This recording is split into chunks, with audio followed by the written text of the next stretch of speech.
Magandang umaga. So I'll just wait for everyone to settle in their seats. Magandang umaga po sa inyo lahat. Alright. So before I give the verses ng preaching ko ngayong araw na to, I just want to give a brief intro for my preaching. With great blessing comes great responsibility. Parang si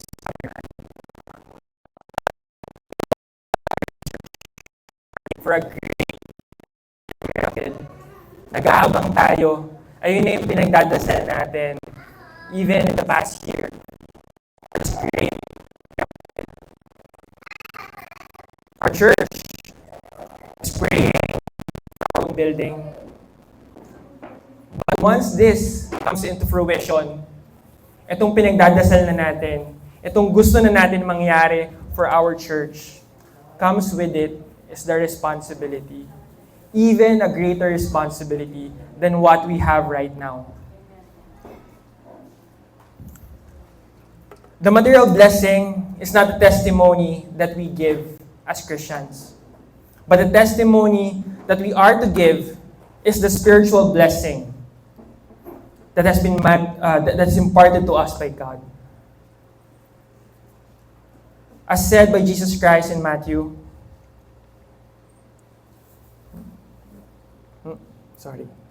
there you go.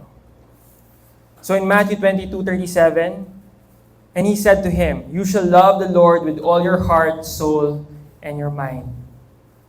And in the following verse, this is the great and foremost commandment. The verse that follows, ang sabi ni Jesus Christ, the second is like it, you shall love your neighbor as yourself.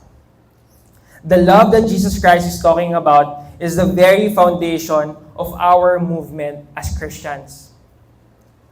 In the book of Corinthians, Paul warned the people of Corinth about their emphasis on spiritual gifts. It's as if itong mga gifts na to, they put it on a higher rank than the other spiritual gifts na ibinigay ng Panginoon. Some of them have made these spiritual gifts, like the speaking of tongues, the prophecy, as an authentication of who they are, of their faith as Christians. But Paul said, these outward spiritual gifts, these showcase gifts, these are all nothing kung sa puso mo walang pagmamahal. Kung wala kang pagmamahal sa mga kapatiran. Kung wala kang pagmamahal sa mga taong kinakausap mo when you share the gospel. As it is said here in 1 Corinthians chapter 13, verse 1 to 2. If I speak with tongues of mankind and of angels, but do not have love, I have become a noisy gong or a changing cymbal. If I have the gift of prophecy and know all mysteries and all knowledge, and if I have all faith so as to remove mountain, but do not have love, I am nothing. Kung wala kang puso sa loob mo, you are nothing. Jesus Christ also warned about these in Matthew 17, verse 22 to 23. He says, that many will say to me, Lord, Lord, Lord, have I not prophesied in your name, cast out demons in your name, done many miracles in your name? And then I will tell to them, depart from me. I never knew you, you workers of lawlessness.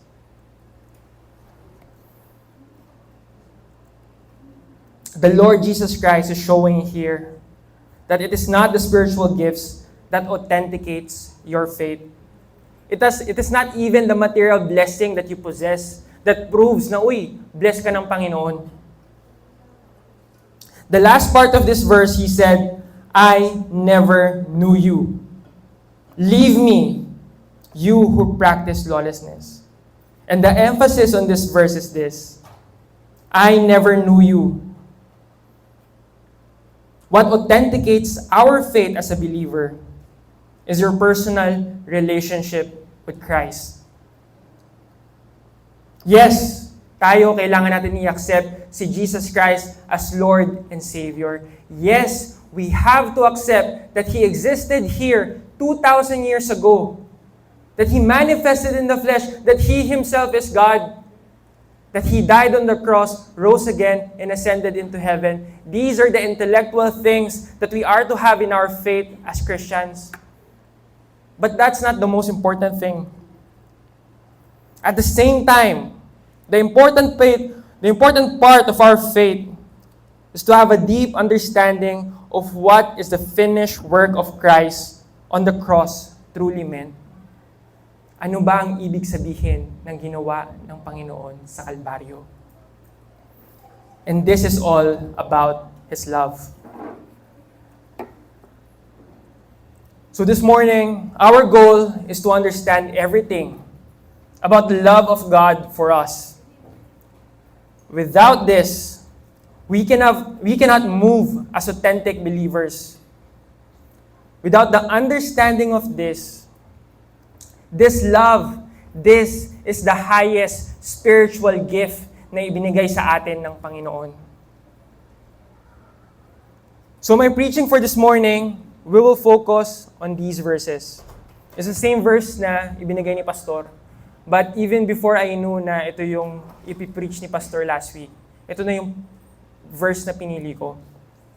Ephesians chapter 5, verse 1 to 2. Therefore, be imitators of God as beloved children, and walk in love, just as Christ also loved you and gave Himself up for us, an offering and a sacrifice to God as a fragrant aroma.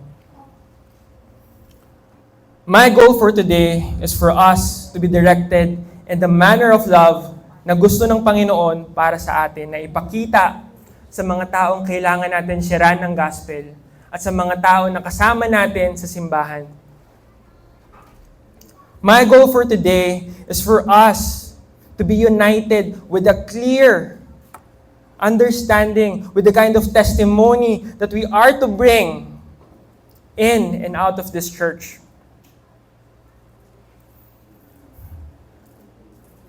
So I just want to ask again, before I continue this, is just to give a moment of silence and let us just pray. Pray for me as I deliver this message to you. Amen. So the first part in Ephesians chapter 5, verse 1 to 2, it says here, Paul instructs the people of Ephesus to be imitators of God. Be imitators of God. Gusto kong imagine niyo, what does it mean to imitate God? Anong ibig sabihin ng word imitate? For a person to imitate something, there has to be a model na dapat mong gayahin. There has to be a blueprint, a pattern na gagayahin mo. Imitating is trying to be a replica. Is trying to be a mirror image of that other person that you're trying to be. So in this verse, ang importanteng tanong, how can we imitate God? How can you imitate God?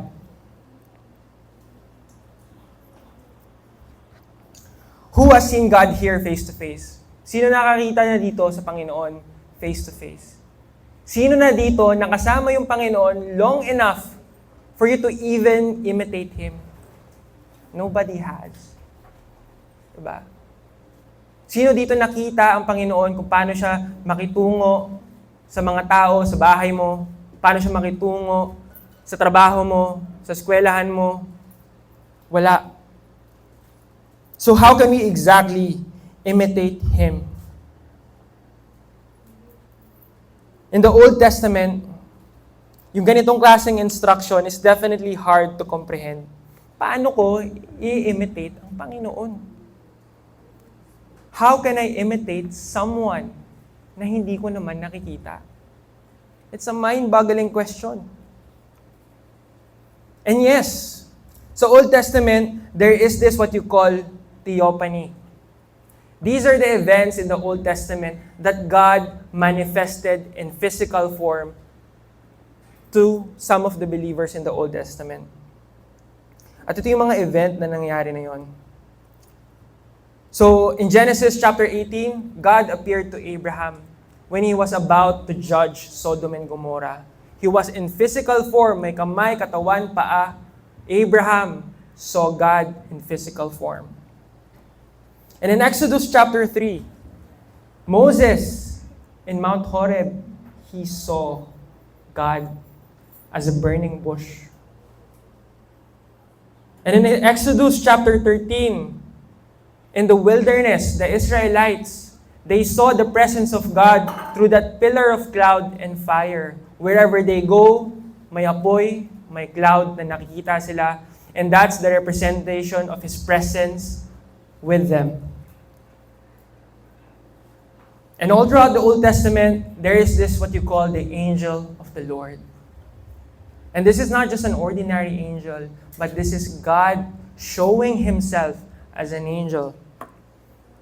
Hagar saw this angel of the Lord. He promised Hagar that through Ishmael will be many nations. Again, God showed Himself to Abraham in Genesis chapter 22. When he was about to sacrifice his son Isaac, he stopped and he said, "No, I will give you a substitute." And in Judges chapter 6, Gideon saw the angel of the Lord, and the angel of the Lord commanded him to fight for Israel. Jacob saw God and he wrestled with God. He was wrestling in the form of a man. Katawang tao ang niresel ni Jacob. And in Daniel chapter 3,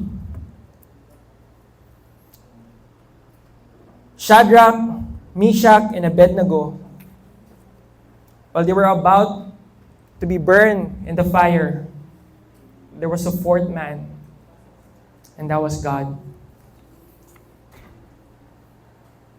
So gusto kong imagine natin, paano kaya ito yung mga encounters na to ng mga tao in the Old Testament? Sabihin na natin na, let's be generous, they've been with God in physical form for a couple of hours.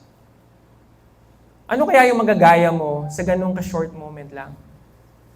Yung mga Israelites in the wilderness, nakikita nila yung apoy, yung cloud, paano mo gagayahin si God? How can you do that? Pero kung babasahin mo all of these stories, one thing that you will see here, that these were brief, momentarily events. Napakaikling mga moment lang to in the scripture, and there's no way for you to truly imitate God in those moments.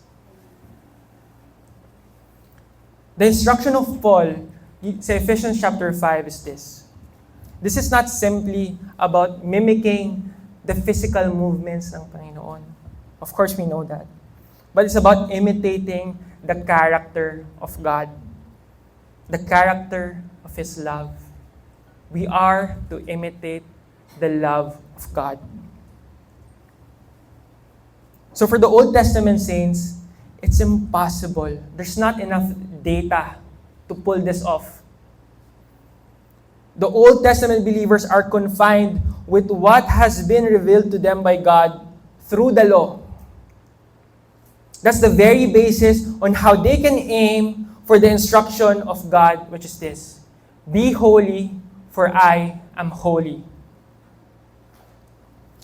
The aspect of His character, the character of God, is revealed according to His commands, that He desires for a personal relationship with His people.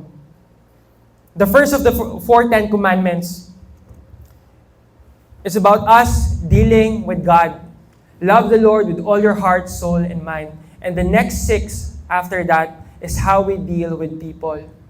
How to love your neighbor as yourself. Through the law, He reveals what He desires for the people of Israel. But the Old Testament didn't have that perfect model to imitate themselves from. Abraham, at the start, he disobeyed God. He lied about his relationship sa kanyang asawa. Sabi niya, kapatid niya. He fathered Ishmael when the promise was Isaac. Moses was not able to cross and go to the promised land because of his sin. David committed adultery. He committed murder because of his lust for Bathsheba. His son Solomon worshiped the god of his pagan wives. There was no one who was able to complete the full requirements of God. No one was able to be holy exactly as God was holy. No one in the Old Testament was able to imitate God. And this is what separates us, this church. This is what separates the New Testament believers from the Old Testament saints. We have this great privilege. We have a model to pattern ourselves to.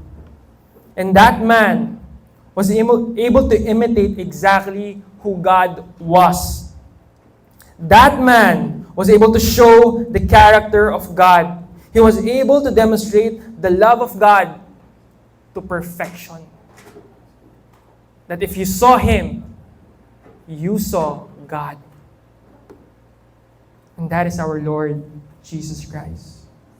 Amen? He is that picture na kaya nating i-grasp. Meron tayong picture na kaya nating i-comprehend. Meron tayong picture na kaya nating i-imagine sa puso natin at nararamdaman natin. He is that image. He is that model, that blueprint for us to be able to imitate God.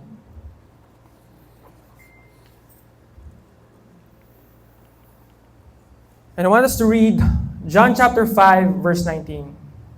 Therefore, Jesus answered and was saying to them, truly, truly, I say to you, the Son can do nothing of himself unless it is something he sees the Father is doing. For whatever the Father does, these things the Son also does in the same way.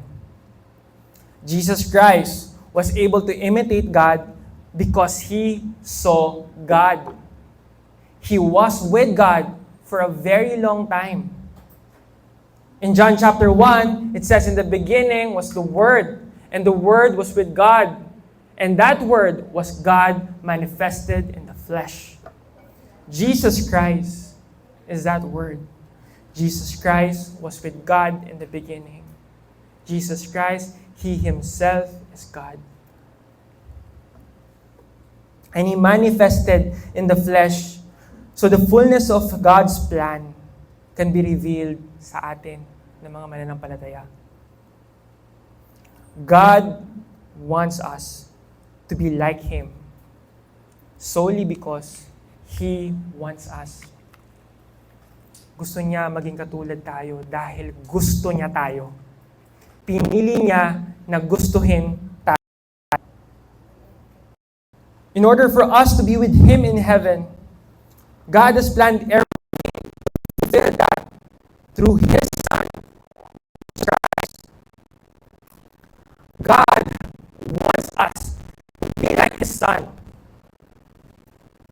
Because only through Him that we can be imitators of God.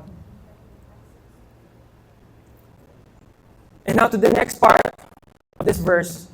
As beloved children. As beloved children.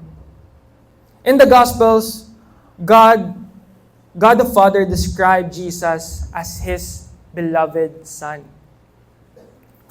During the baptism of Jesus Christ, kasama si John the Baptist, there are 3 separate accounts in the book of Matthew, Mark, Luke, saying the same thing. God the Father said, Jesus Christ is His beloved Son. This is my beloved Son. You are my beloved Son. And in the Mount of Transfiguration, it's also the same thing. God the Father says that Jesus is His beloved Son. This is my beloved Son. In two accounts. Gusto kong maramdaman natin what it feels like. Itong mga verses na to, anong ibig sabihin nito? Kung tatandaan nyo yung sinabi ko kanina, kung ano yung ine-emphasize ko, Jesus Christ is the beloved by God.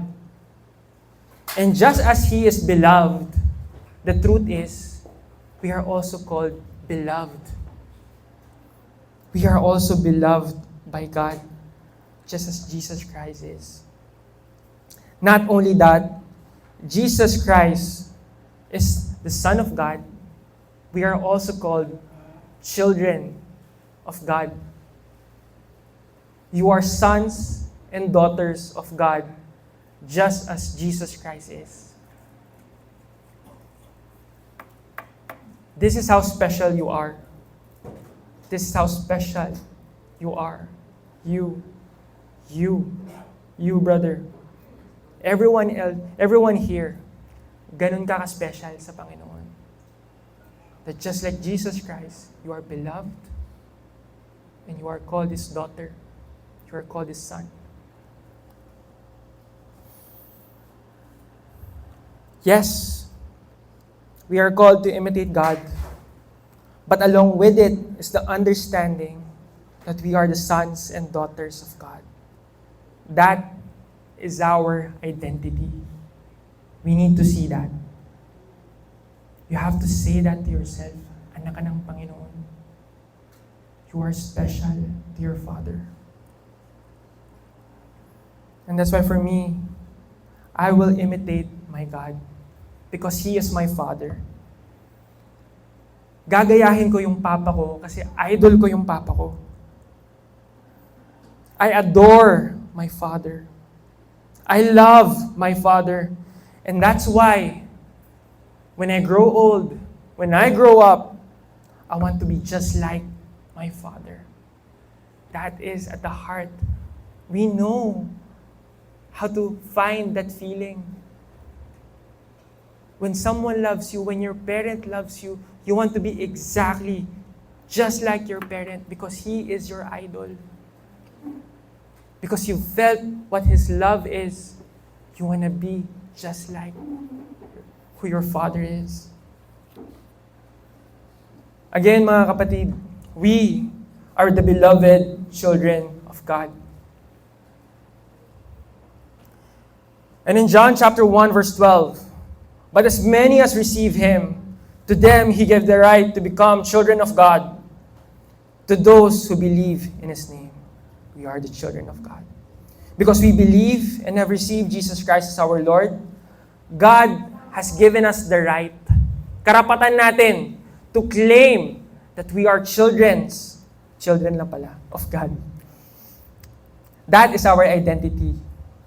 Our identity as a child of God. Karapatan mo yun. Right mo yun. In Galatians 4, verse 6 to 7, it says this, because you are sons, God has sent the Spirit of His Son into our hearts, crying out, Abba, Father. Therefore, you are no longer a slave, but a son. And if a son, then an heir through God. Tagapagmana ka ng Panginoon. We have the right to call our God Papa, Tatay, Daddy. We have the privilege to be intimate with Him. Ang ibang tao sa mundong ito, walang karapatan to be intimate with God. Only us have this great privilege na maging intimate kay God. Us, the believers in Christ. So going back to Ephesians chapter 5, the next verse. Walk in love, just as Christ also loved you, and gave Himself up for us. This is the kind of life that God requires for us to walk on in love. We have to be able to distinguish and separate the kind of love that this world promotes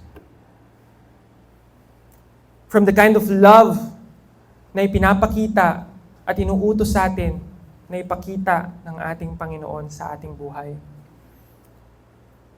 The kind of love that this world promotes is kind of like this. Yung mga bida sa palabas, sa Korean drama, sa mga movies, they fall in love with that person because of the character of that other person. Uy, ang bait niya naman. Uy, bakit siya nag-i-effort ng ganito? Ang dami niya namang ginagawang mabuti sa akin. Uy, ang generous niya. Mabuti siyang tao. Ang gwapo niya. Ang ganda niya. And that's why you will fall in love with that person. That is what the world is trying to promote, that idea of love. But the love that is being told to us to have is different from that. It's different from what the world is trying to promote. They gain that love. They develop that love because of what they get. At wala naman talagang mali dito. Hindi naman talaga siya masama. Ako, at one point in my life, niligawan ko asawa ko. Nag-effort ako. I courted my wife. Kaya nga in love nga siya sa akin ngayon eh. Diba? So, pinatunayan ko na ako, si Juki, lovable. Diba? So, walang mali doon, di ba? So that picture of gaining that love for someone or giving that love because of the good things that you experience, having those as reason for you to love that person is not exactly the kind of love that God wants for us to follow. The kind of love that God wants is the kind of love that Jesus Christ has shown. What is this love?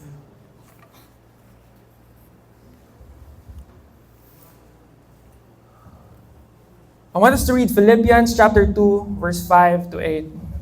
Have this attitude in yourselves, which was also in Christ Jesus, who, as he already existed in the form of God, did not consider equality with God something to be grasped. He emptied himself, taking a form of a bondservant, being born in the likeness of men, and being found in appearance as a man. He humbled himself by becoming obedient to the point of death. Death on the cross. Just as Jesus Christ loved you and gave himself his life for you, he sacrificed for us. This is the kind of love na gusto ng Panginoon. This kind of love that you give not as a reciprocation ng pagmamahal na natanggap mo. This kind of love where you don't get anything out of it. This kind of love that it is not for your benefit. This love that is at your expense. Giving that love without getting anything in return.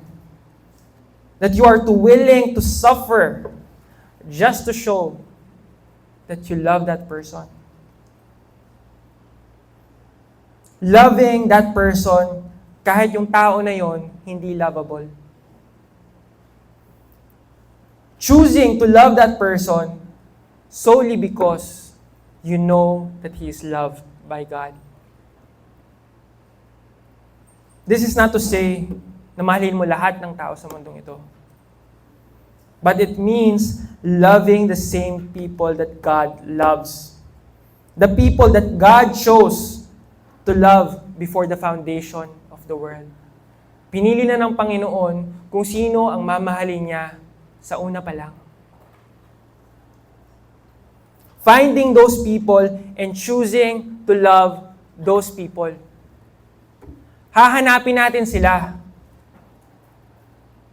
At walang reason kung bakit natin sila mamahalin except that we know that they were chosen by God. That's the only reason why we are to love them. In order that one day, they may see through you, God, na makita nila sa inyo ang pagmamahal ng Panginoon.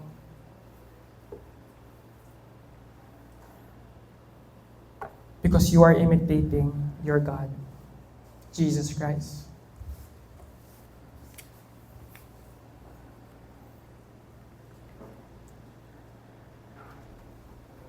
Wala. Bro, okay. Paano to? Okay. So now, let's try to dig deeper kung anong ibig sabihin ng pagmamahal ng Panginoon by looking at these verses. In Romans 5:10, it says here, tayo lahat dito, we were formerly enemies of God. Tayo lahat dito were alienated and hostile towards God. In Ephesians 2, sabi dito, we are all formerly separate from Christ. If you are to be defined by the world, by the standard of the world, kung worthy talaga tayo sa pagmamahal ng Panginoon, according to this, wala tayong karapatan na mahalin ng Panginoon. We don't deserve any part of His love because we did all of these things. We were His enemies. We were alienated. We were hostile. We were separate from Him. Wala ni isa sa atin ang may karapatan sa pagmamahal niya. And this is the reason kung bakit nasa atin ang good news. This is the very reason nasa atin ang mabuting balita ng Panginoon. In Romans 5:8, but God demonstrates His own love towards us, in that while we were still sinners, Christ died for us. Even when we have yet to receive Him, kahit nung hindi pa natin minamahal ang Panginoon, Christ already died for us. And He chose to love us first. Pinili Kanyang mahalin una, bago mo pa siya minahal. We did not earn God's love. If you look at all of our lives in the past, the things that we have done, lahat tayo are disqualified from God. We are disqualified from the love of God. You are lying to yourself kung sinasabi mo na karapat-dapat ka sa pagmamahal ng Panginoon. You are lying to God if you say you deserve His love. We, the unworthy, was anointed worthy. We are anointed worthy of His love. Because God shows us. The unworthy was anointed worthy. Mahal kita.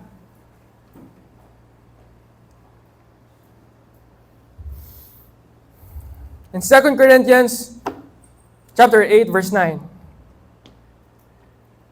For you know the grace of our Lord Jesus Christ, that though He was rich, yet for your sake He became poor, so that you, through His poverty, might become rich. Sino sa atin dito are willing to give that unconditional love? There's no requirement other than God has chosen them. Loving this way will always be at our expense. There might be times sa atin, sa mga buhay natin, na may mga tao tayo sa buhay natin na hindi lovable, ang hirap mahalin. Paano pa sa mga taong hindi mo namang kamag-anak? Sa hindi mo anak, hindi mo asawa, hindi mo kapatid. Kung hindi sila lovable, paano mo sila mamahalin? We are instructed to love without any conditions. Love them, even if it's at the cost of our suffering. We have to love them simply because God loves them.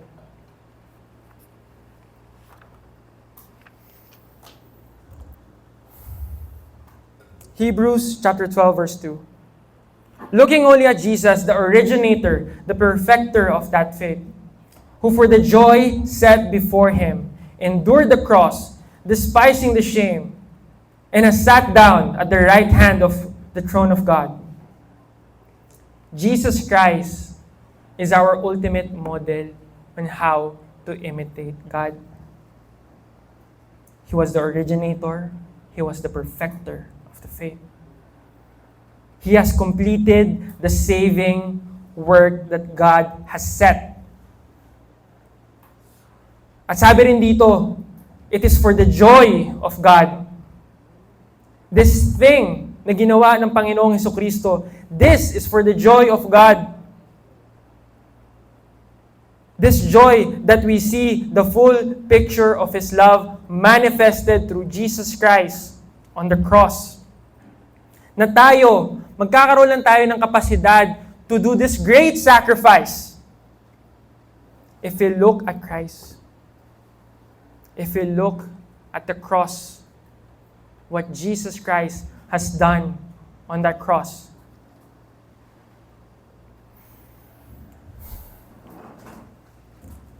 Going back to Ephesians chapter 5, verse 1 to 2. For the last part, an offering and a sacrifice to God as a fragrant aroma. I want to share this verse. The Spirit Himself testifies with our spirit that we are children of God.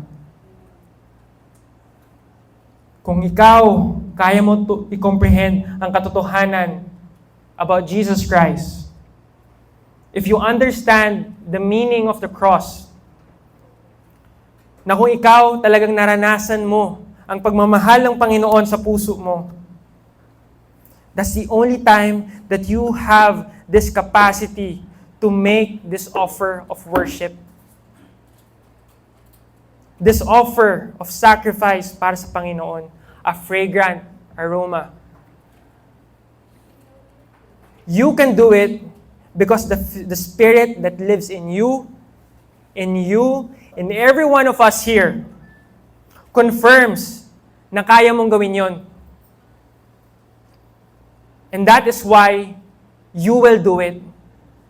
The Spirit testifies, the Spirit na anak ka ng Panginoon. Kaya may kapasidad ka na magmahal. Amen?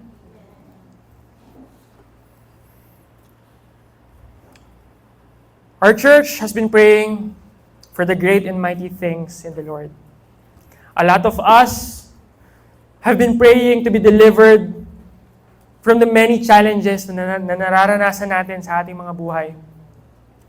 Our church is also praying for our own building. We as a church are praying for more people to come into our covenant. We're all praying for a miracle to happen. But the greater miracle does not lie on any of these things. It lies within our collective hearts.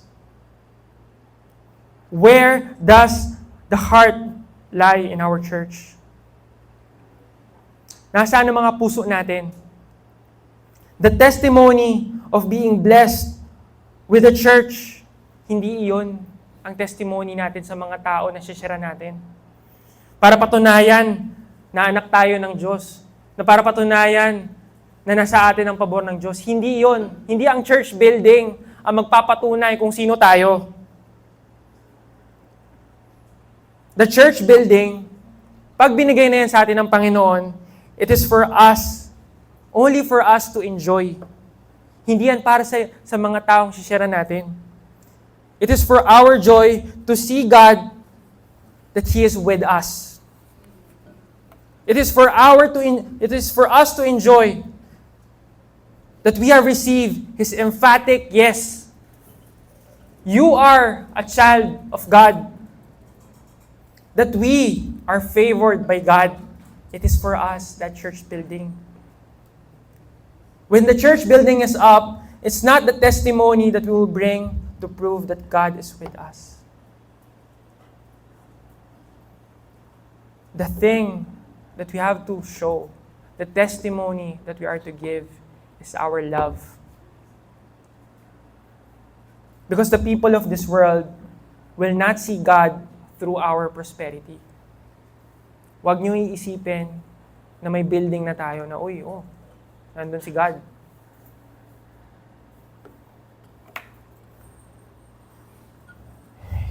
Sorry. 1 Corinthians chapter 2, verse 14. But a natural person does not accept the things of the Spirit of God, for they are foolishness to him, and he cannot understand them because they are spiritually discerned. People gravitate towards the mega churches, believing that God is in those churches because of the prosperity that they see. Napakalaking screen, parang sinihan. Napakalakas ng music. Centralized aircon. Because that's the currency na nakikita ng mundong ito. This is the deception that many people hold. That your material prosperity equates to your spirituality. That your material prosperity, the material prosperity of the church, equates that the intimacy of that church towards God.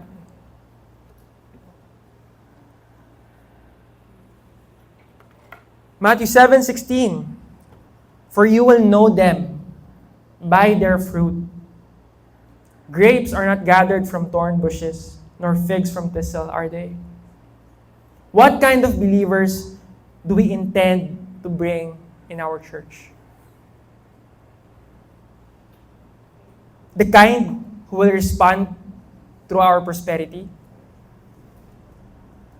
The only testimony that we need to bring to the people who have yet to receive Christ is our heart for them. They do not need to see the building. What they need to see is God in you. The love of God through you. That's what they need. So my question is this. Tayo at the confines of our home,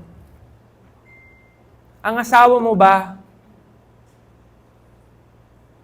on his or her alone time, can say, Lord, salamat sa asawa ko. Thank you that you've blessed me with this partner in life. Can they say that? Kayo mga anak, pag makita kayo ng mga magulang nyo, can they say, Lord, you have truly blessed me. Ramdam ko ang pagmamahal mo. Ginagamit mo ang anak ko para i-bless ako. Can they say that to you guys? Tayong mga magulang, nakikita ba nila ang Diyos, ang mga anak nyo? Nakikita ba nila ang Diyos sa inyo?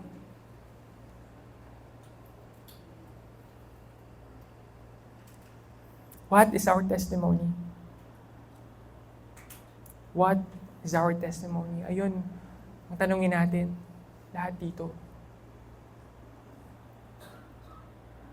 This is not necessarily to mean that by our deeds, itong mga tao sa buhay natin na hindi pa tumatanggap sa Panginoon will be saved by the kind of things that we do, the kind of love that we show to them. No. At the end of the day, it is still God's doing for them to be changed. But the point is, ikaw, lahat tayo dito, alam mo sa sarili mo that you are imparting the love of Christ. The Spirit testifies with your spirit na anak ka ng Panginoon. And that's why you are able to impart that love. Kasi alam mo, sa kaloob-looban mo, na anak ka ng Panginoon.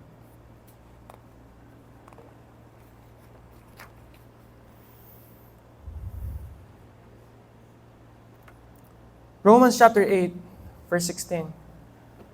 Like I said, yun na po yun. You know who you are. That's why it's your intention. That you want the people in your lives to experience the love of God through you. Alam mo ang identity mo, kaya mo ito ginagawa. Alam mo kung sino ka. Kaya mo ito ginagawa. You are not reacting sa ginagawa nila sa'yo. You are not reacting according to who they are and how they are towards you. But you are acting according to who you are. Kumikilos ka, ina-identify mo ang sarili mo according to what as God has told you who you are. It's one thing to bring Bible verses to people. Daming nagbo-Bible study. Diba? Kayang-kaya naman ng bawat tao, diba? Magbigay ng Bible study. But it's another thing to bring yourself as a living gospel. Makikita ba nila ang good news sa buhay mo? Makikita ba nila ang salita ng Diyos sa buhay mo? Will they experience God sa buhay mo? That the good news is felt by the way you live, by the way you love. Amen? So before I end with a prayer, gusto kong tanongin lahat dito with a raise of hands. Who wants here to be imitators of God? Taas ng kamay. Again, another question. Taas ng kamay. Keeping it standing up. Who wants here to be imitators of God? And as we raise our hands, let's all pray to God. Lord God, our Heavenly Father, we thank you, O God, for the truth that you have revealed in us, Panginoon. That in us are springs of water that goes through up to the heavens, Panginoon. That your glory you have passed on to us because your desire is for us to be with you, to belong with you, and to experience the glory of our Lord Jesus Christ. Lord, you have anointed us, for you have called us to be yours, Panginoon. Allow us, O God, to magnify your glory. Allow us, O God, to reflect your very love in our lives. Bless everyone here today, Panginoon. We thank you, we love you, in the mighty name of our Lord Jesus Christ. Amen.